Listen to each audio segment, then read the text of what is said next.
Olá, tudo bem? Eu sou o professor Anderson Santos. Vamos para mais uma aula de nefrologia, né? Na verdade, primeira aula em nefrologia. Vamos lá, pessoal. Você que não está inscrito ainda no canal, vai lá e ativa o sininho e depois já deixa o seu like lá para dar uma força no canal do professor. Muito bem, é isso aí. Bom, gente, o que é a nefrologia? Então, a nefrologia é a especialidade médica responsável por estudar e tratar as doenças do sistema urinário e relacionadas aos rins. Os rins são os órgãos responsáveis pelas funções importantíssimas como eliminação de toxinas do sangue, regulação de pressão sanguínea, de pressão arterial, regulação da formação de sangue e dos ossos, controle do balanço químico e dos líquidos do corpo. Bom, vamos falar um pouquinho sobre a anatomia do sistema renal, tá? Também chamado de sistema urinário ou aparelho urinário. O sistema renal é composto por um conjunto de órgãos responsáveis por variadas funções relacionadas, sobretudo, ao armazenamento e eliminação da urina. Órgãos do sistema renal, no total aí, é composto por 4 órgãos basicamente: rins, ureteres, bexiga e uretra. Então aqui nós temos aí a veia renal, que leva o sangue aí, que passa pelos rins, né? Temos a veia cava, e nós temos os rins aí, o ureter direito e esquerdo. Então o ureter ele sai dos rins aí, ele coleta a urina que é formada nos rins, certo? Então a urina se forma lá nos rins e através do ureteres direito e esquerdo vai ser armazenada na bexiga. Depois vai ser eliminada pela uretra. Então os rins, né? Começando aí falando um pouquinho sobre os rins. 2 órgãos normalmente, né? Direito e esquerdo, que possuem o tamanho aproximadamente da mão fechada, né? Então aproximadamente esse tamanho aqui. Os rins possuem um formato semelhante a um do feijão e ficam localizadas logo abaixo da caixa torácica, posicionado um em cada lado aí da coluna vertebral. Então, quando o paciente tem cólica renal, geralmente ele se queixa dessa dor, região de flanco aí, né? Então as funções são filtrar o sangue, regular o volume e composição do sangue, eliminar resíduos, né, toxinas e também produzir hormônios. Anatomia básica do rim, tá, gente? Falando aí de uma maneira mais superficial, só para a gente relembrar um pouquinho antes de estudar as patologias, tá bom? As cirurgias, falar lá do córtex, tá? Medula, papila, cálices menores, e o principal, pelve renal e ureter. Os ureteres, né? Da mesma forma que os rins, todos nós possuímos 2 unidades, né, de ureter. Trata-se de 2 tubos que possuem cerca de 25 a 30 centímetros de comprimento e aproximadamente 6 milímetros de diâmetro. Cada ureter desce do abdômen superior, tá? Local onde a região dos rins eles estão localizados aí, encaminham até a pelve, região de trás dos órgãos gastrointestinais. Sua principal função é levar a urina dos rins para ser armazenada lá na bexiga. Devido ao trajeto realizado pelo ureter, esse órgão se divide em 2 partes, abdominal e pélvica, sendo eles constituídos por 3 camadas. Tá? Então a mucosa é a parte interna do ureter, muscular, camada central mais no meio, né, composta por 2 camadas musculares lisa interna e outra externa, e a adventícia, que é aquela camada mais externa do ureter, que contém fibras nervosas, tá bom? Falar um pouquinho da bexiga agora. Bexiga, que é responsável pelo armazenamento da urina, né, localizada na região inferior do abdômen. Nos homens, a bexiga fica logo à frente do reto. Já nas mulheres, esse órgão está situado à frente da vagina e abaixo do útero. A bexiga é considerada um órgão muscular, oco e elástico, certo? Sendo dividido em 4 partes: o ápice, na região mais anterior, mais à frente, corpo, e o fundo, mais para posterior, mais para trás, e o colo da bexiga. Sua principal função é armazenar a urina e lançá-la na uretra. Né? Se não já pensou, a urina ia ser formar, né? E a gente ia urinar o tempo todo, né? Ia andar, ia deixar aquele rastro de urina, né? Bom, logo na saída da bexiga existe um músculo chamado esfíncter interno, que se contrai de forma involuntária, e também esfíncter externo, que é voluntário e permite que impeçamos a saída de urina. Então é por isso, por causa dos esfíncteres aí, que nós controlamos, né, a, a hora que nós vamos urinar, até um certo momento, né, porque chega uma hora que não é esfíncter que dê jeito, né. Vale frisar que a contração da musculatura da bexiga é controlada pelo sistema nervoso autônomo, tá, gente? Então você não vai ter esse controle aí direto espontâneo aí. Então você dorme, né, o sistema nervoso ele controla para que você não faça xixi na cama. É isso aí, pessoal. Então, o autônomo, lembra lá das aulas de neuro? Ele que cuida de tudo, ele que manda em tudo, certo? Então, vamos seguir em frente aqui. Olha lá um pouquinho da bexiga, ó. Então, nós temos aí os orifícios ureterais, né? Onde desemboca e onde vem a urina que é formada lá nos rins, descem pelos ureteres direito e esquerdo, né? Temos aqui ó, os orifícios ureterais, né? Esse amarelinho aqui é a urina. Nós temos o músculo relaxado aqui, essa camada mais interna da bexiga, músculo detrusor. E nós temos aqui ó, o esfíncter urinário contraído e os músculos periuretrais. Então essa parte aqui ó, são os esfíncteres urinários aqui.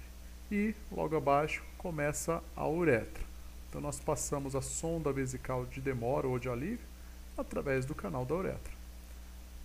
E aqui dentro, normalmente, né, é livre de bactérias e de micro-organismos, por isso que é um procedimento, né, que deve ser realizado com toda a técnica asséptica, né, com todo o material estéreo, para que não haja contaminação de nenhum micro-organismo, né, para a região da bexiga.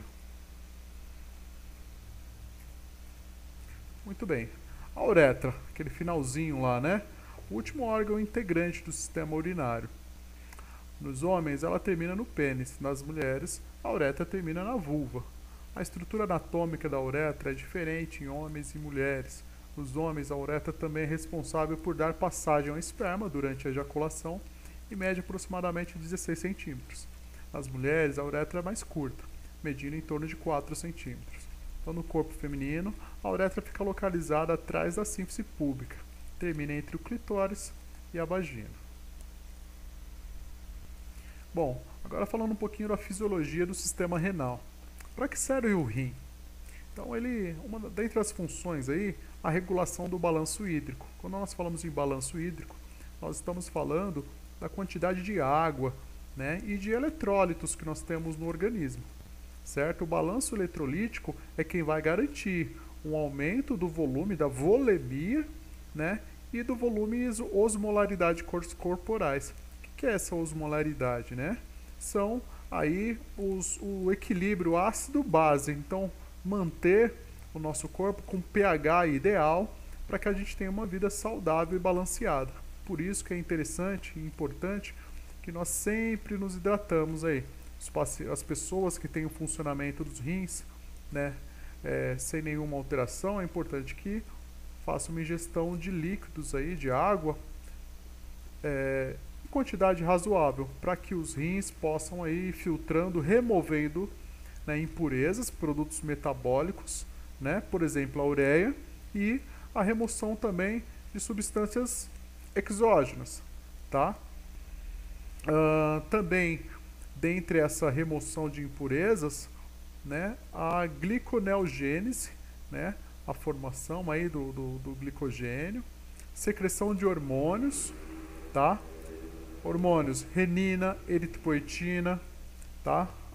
Aqui, deixa eu descobrir aqui o reloginho. Hoje esse relógio está atrapalhando, que essa aula está grande. Isso, e a de hidroxivitamina D, certo? Essas são as principais funções aí, né? E a fisiologia renal. O rim é composto de um córtex mais escuro externo e de uma medula mais pálida e mais interna. Cada rim contém 1 milhão ou mais de túbulos renais epiteliais, chamados de néfrons. O néfron é a unidade funcional do rim e é composto por um glomérulo e por um túbulo. Vamos estudar um pouquinho mais aí sobre o néfron, tá bom? Estrutura do rim, né? O néfron, então, mais de 1 milhão de néfrons. Aqui nós temos uma imagem ampliada aqui, certo? Então, fatiamos o rim aqui do cidadão, certo? Fatiamos, tá? Então, esse aqui é o córtex renal, essa parte mais externa, e essa mais interna aqui, ó, é a medula, certo? Então, nessa região aqui, nós ampliamos e nós pegamos aqui uma estrutura vascular aqui, ó, certo? Falando um pouquinho. Essa imagem fica meio distorcida, tem gente que tem dificuldade. Ah, professor, não entendo nada dessa imagem. Tem um monte de vaso aí, um monte de tubo. Enfim, tem uma imagem aqui, eu vou pular rapidinho, depois eu volto aqui nesse slide aqui, para vocês entenderem um pouquinho melhor aqui, ó. Ó, aqui também é um néfron aqui, tá, ó. Mas aqui a gente tem um sistema aqui. Aqui é um esquema que mostra aqui o sistema de filtração glomerular, né? Que é bem básico, assim, é bem básico. Então gravem esse sistema aqui que vai ser mais didático para vocês. Depois a gente volta lá naquele slide, tá? Então o sangue ele vai entrar aqui, ó, pela artéria, tá? Então ele vai chegar aqui, ó, nessa região glomerular aqui, ó. O sangue ele vai passar aqui, ó, a espécie de uma redinha aqui, tá? Ó, vamos pensar assim, uma espécie de uma rede muito fininha, certo? E aqui vai ocorrer a filtração, número 1, filtração. 2, reabsorção, ou seja, tudo que sair e que for importante para o organismo, ele vai voltar para o nosso organismo, certo? Aqui é o caminho de volta. Como, por exemplo, o que, professor? Ah, uma proteína, né? Uma proteína, uma albumina que seja importante, ela sai aqui, mas não, peraí, volta, certo? E aqui alguma substância, né, que precisa ser secretada aqui, certo? E excretada aqui na urina, certo? Então esse aqui é um esqueminha mais simples de vocês entenderem basicamente aí. Então o sangue ele entra por aqui, vai lá, passa por esse filtro, né? O que não é bom é filtrado e ele vai sair aqui, ó, vai ser excretado. Como, por exemplo, ureia, creatinina, tá bom? Excesso de sódio, excesso de potássio, dentre outras substâncias aí que devem ser excretadas. Então vamos voltar lá naquele outro slide. Bom, nós estávamos aqui, né? Estruturas vasculares e tubulares. Então aqui nós temos os vasos, né? As microartérias aqui que vão formando aquele sistema. Então aquela redinha mais ou menos é basicamente aqui, tá? A parte periotubular, os capilares periotubulares, né? E aí aqui ele tem a região intertubular, a artéria e a veia, tá bom? E a parte distal aqui, tubular. Então aquele esqueminha tá mais fácil de entender, né? Então sigamos em frente. Aqui tem tudo que eu expliquei, né, anteriormente. Então aqui a medula, tá? A parte o córtex, né? Essa parte aqui mais de fora é o córtex, tá? Essa parte aqui mais de fora. A medula é essa parte aqui, ó. Nós falamos naquela imagem mais acima, certo? Só para relembrar, né, gente? Que a gente já estudou isso daí em anatomia. Então tem a veia renal, né? E artéria. Então a artéria vai trazer o sangue aí para os rins, tá? Ele vai passar por esse sistema aqui de filtração, tá bem? E por um lado vai sair pelo sistema pielocalicial aqui as impurezas, tá?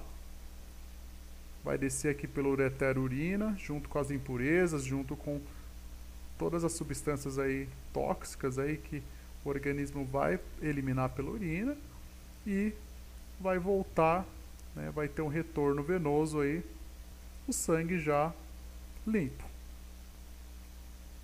Então o glomérulo é composto por um enovelado de aproximadamente 50 capilares, que são alimentados por uma arteríola, né, aferentes e drenados pela arteríola eferente. O túbulo é dividido em 3 partes: o túbulo proximal, a alça de Henle e o túbulo distal. Não precisa decorar esses nomes, tá? Só para a gente relembrar um pouquinho de anatomia. Então, olha lá. Ó. Então, o que nós falamos aí, mais ampliado. As arteríolas, tá bom?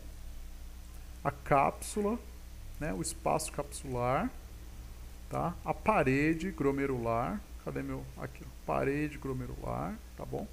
A arteríola aferente e a eferente. Certo? Então vai haver aqui a filtração glomerular.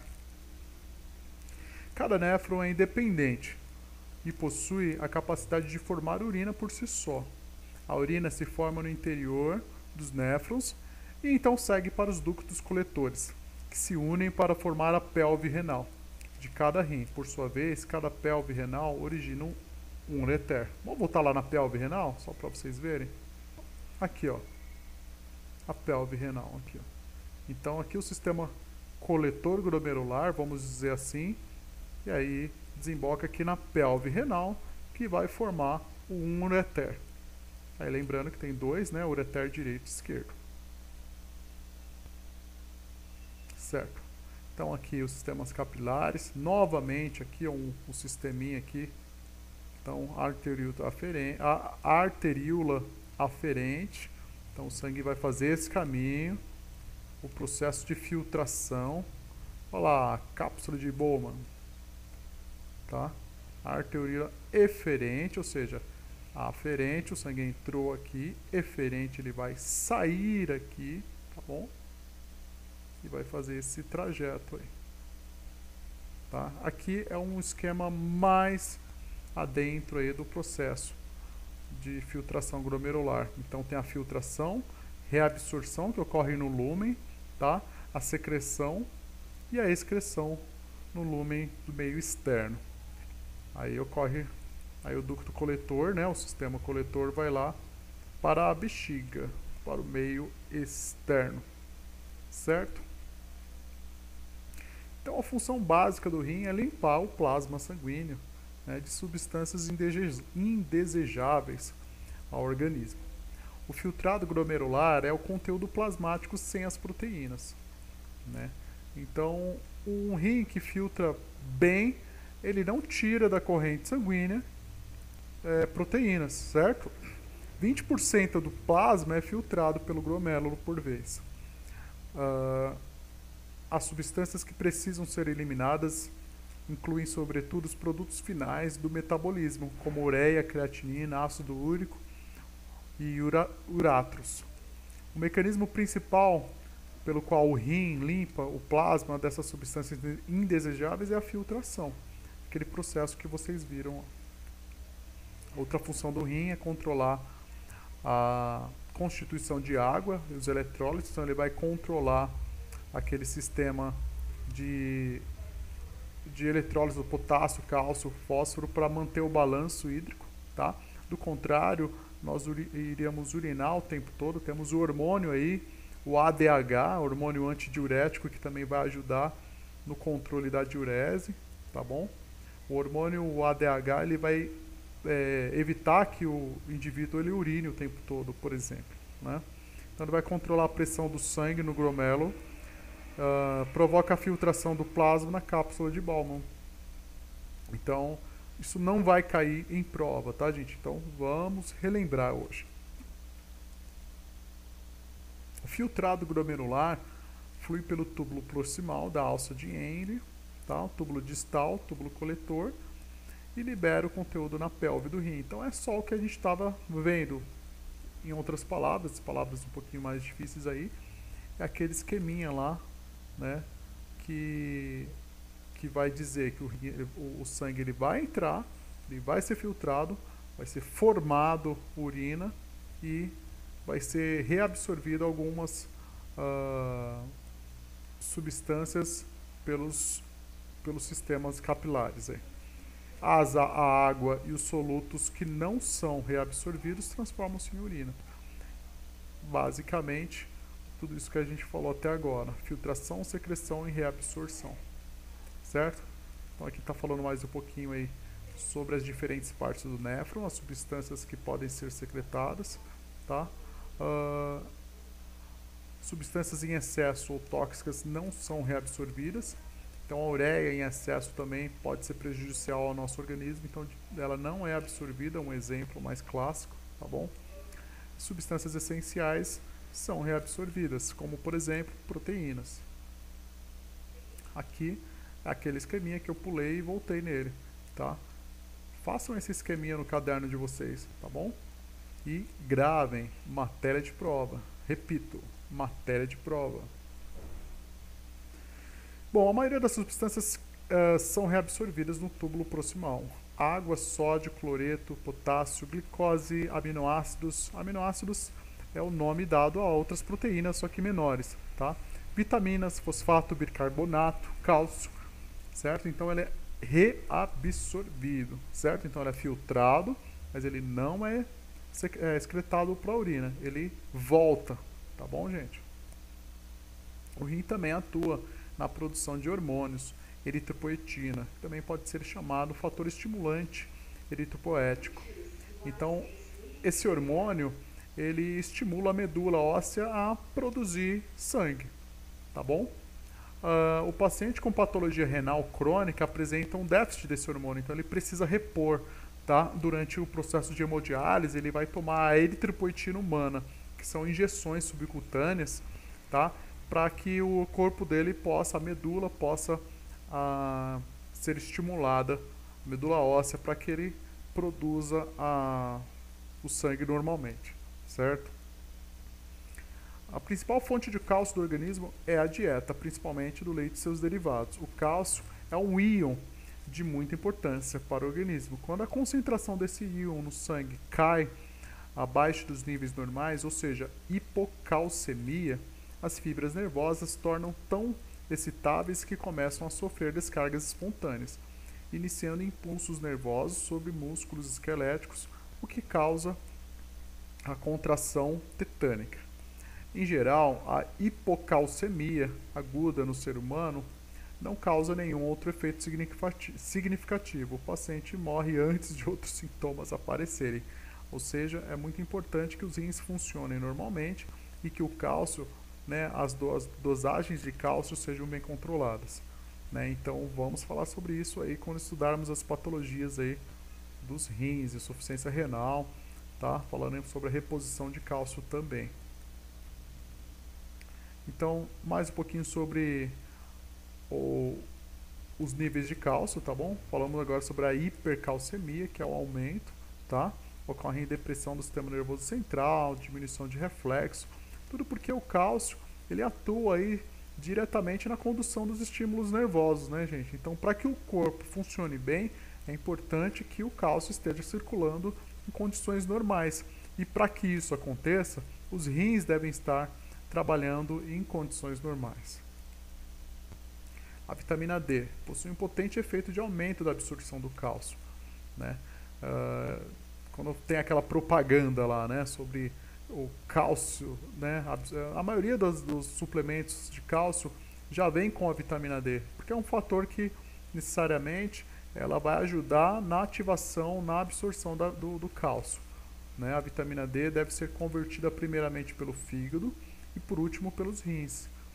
É uma substância ativa chamada 25-hidroxocolocalciferol. Portanto, a substância ativa responsável pela absorção de cálcio pelo organismo depende muito desses órgãos. Então é importante que os rins funcionem bem para que a vitamina D ela seja absorvida, tá? E na ausência na ausência dos rins, a vitamina D é quase que totalmente ineficaz. A desordem desse íon pode acarretar em outras patologias secundárias, tá? Como o hiperparatireoidismo. Então, para que a tireoide funcione bem, a vitamina D precisa estar lá, né? Se os rins não trabalharem, não tem vitamina D, não tem boa absorção de cálcio, não tem bom funcionamento da tireoide. Então, estão vendo só a importância de um bom funcionamento renal, até onde vai, né? Sabendo que o íon cálcio é importante para conduções nervosas, bom, a gente já dá para imaginar o estrago que pode causar num paciente aí com insuficiência renal sem uma boa assistência. Então é isso, pessoal. Fim da aula de hoje aí. Espero que vocês tenham gostado da nossa revisão do sistema renal, tá bom? E daqui pra frente estudaremos as outras patologias aí, tá bom? Forte abraço a todos, fiquem com Deus.